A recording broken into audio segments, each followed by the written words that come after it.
Vamos a empezar. Buenos días, vamos a empezar la presentación teórica de hoy. Hoy con el teórico de hoy terminamos la parte de genética. Vamos a ver hoy las extensiones del análisis mendeliano de la genética de transmisión. Nosotros estamos aquí estudiando todos los fenómenos vinculados a la genética de transmisión. Así que nos estamos refiriendo a todos aquellos contenidos,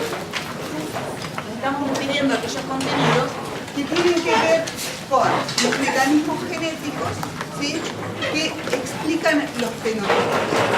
Ustedes estuvieron viendo hasta la clase pasada la herencia mendeliana.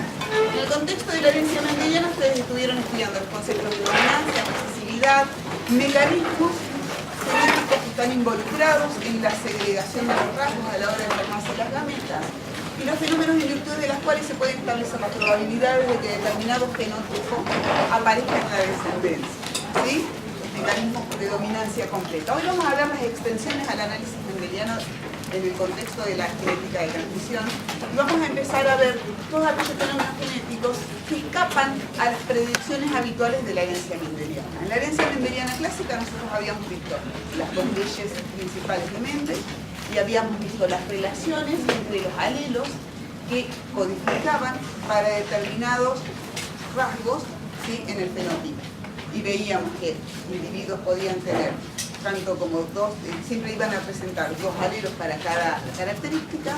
Esos dos alelos podían ser iguales, llamábamos a esos individuos de genotipo homocigota, o tenían los dos alelos diferentes y llamábamos a los individuos de genotipo heterocigota.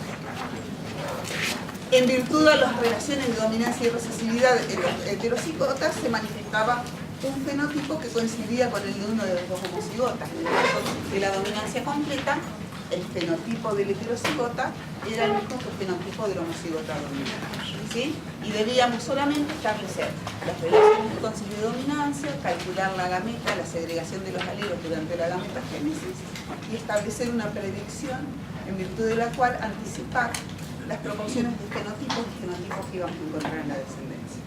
Luego encontramos que para el análisis no mendeliano no todos los rasgos obedecen a los mecanismos predictos por Mendel. Existen variaciones en el fenotipo, ¿sí?, variaciones en la cantidad de en el tipo de fenotipos o en las proporciones fenotípicas que se observan en la descendencia que no obedecen a las reglas mendelianas.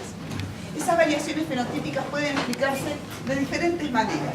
Primero, variaciones en términos de la dominancia.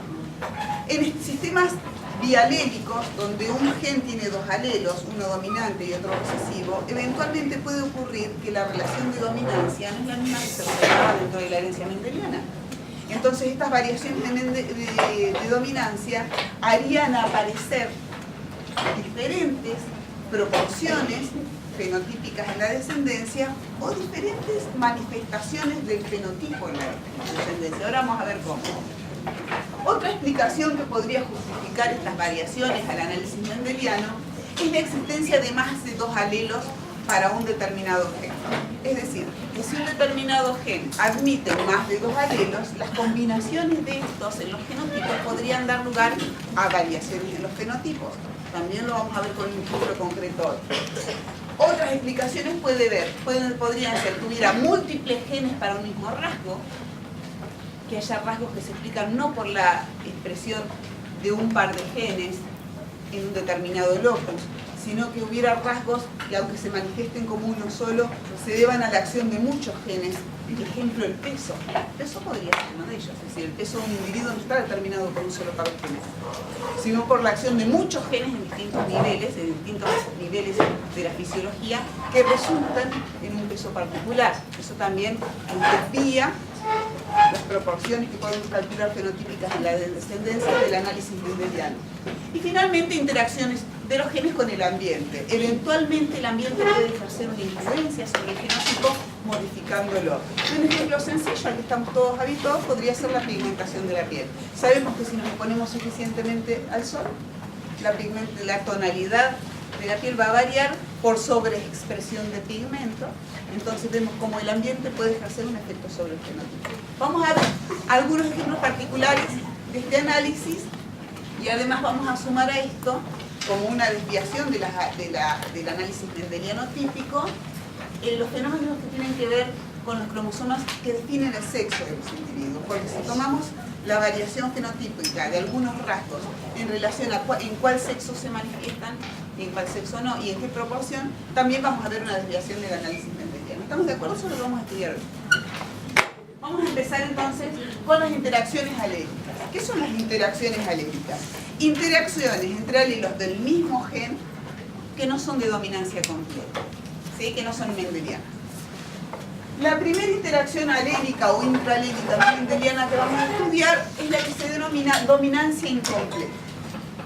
En la dominancia incompleta tenemos un gen que admite dos alelos. Como tal, cuando un gen tiene dos alelos, tres genotipos son posibles: el homocigota dominante, el homocigota recesivo y el heterocigota. Nosotros en el análisis mendeliano habíamos visto que el homocigota recesivo expresaba el fenotipo recesivo, mientras que el heterocigota y el homocigota dominante expresaban el fenotipo dominante. En la interacción que presentamos aquí en la dominancia incompleta, como ustedes pueden ver aquí en el cruce, tenemos un individuo homocigota dominante arriba en la clase parental. Ese individuo homocigota dominante manifiesta el fenotipo, en este ejemplo, de flores rojas, y lo cruzamos por otra línea pura, otro individuo homocigota con carácter contrastante, homocigota recesivo para el rasgo, cuyo fenotipo es el de flores blancas. En el cruce de un homocigota dominante con un homocigota recesivo vamos a obtener una filial 1 o primer generación donde todos los descendientes son heterocigotas, y como pueden ver aquí, estos individuos heterocigotas manifiestan un fenotipo intermedio entre los fenotipos de ambos homocigotas, ¿sí? Mientras el homocigota dominante la pigmentación es roja, en el homocigota recesivo la pigmentación es blanca, el heterocigota, que tiene un alelo de cada tipo, el fenotipo es intermedio y aparece una pigmentación rosada. De manera que acá ya no hay dos fenotipos como había en el análisis mendeliano, hay tres. ¿Sí? Aparece un tercer fenotipo que resulta del genotipo heterocigota.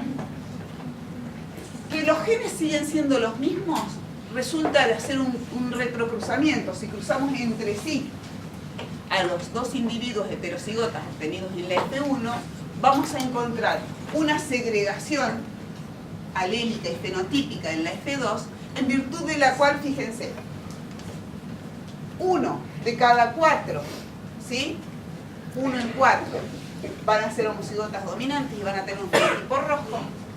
1 de cada 4 va a tener un fenotipo homocigota recesivo y va a manifestar el fenotipo blanco, que es el fenotipo recesivo. Y 2 de 4, la mitad del 50%, van a tener un fenotipo heterocigota y van a manifestar el fenotipo intermedio. Aparece aquí una categoría fenotípica más, ¿sí? Y la segregación de ese fenotipo en la descendencia es la misma que la segregación genotípica, en una proporción 1/4, 1/2, 1/4. Fíjense, las proporciones fenotípicas y genotípicas en las que dos coinciden.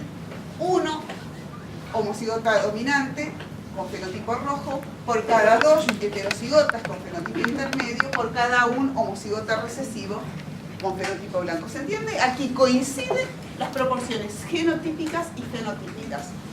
Esta es la primera diferencia que nosotros vamos a observar con la herencia mendeliana. En la herencia mendeliana, ¿qué veíamos? Que había dos categorías fenotípicas: el individuo que tenía el fenotipo dominante y el individuo que tenía el fenotipo recesivo. El individuo que tenía el fenotipo recesivo era un homocigota recesivo obligado, porque de la única manera que aparece el fenotipo recesivo es en el individuo que es homocigota recesivo, que no tiene otro alelo más que los dos alelos recesivos.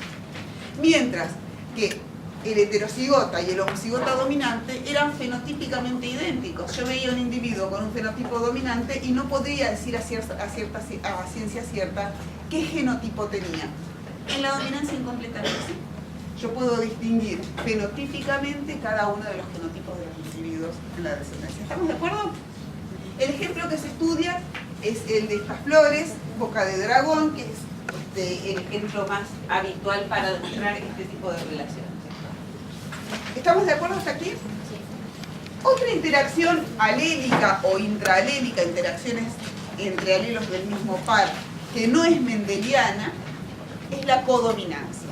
La codominancia es es sutilmente diferente a la dominancia incompleta y es importante que sean asertivos a la hora de distinguir entre uno y otro de los fenómenos. En la codominancia, como en este ejemplo que ponemos aquí, supongamos también un sistema bialélico, ¿sí? Donde tenemos alelos, en el caso que les presentamos en este ejemplo.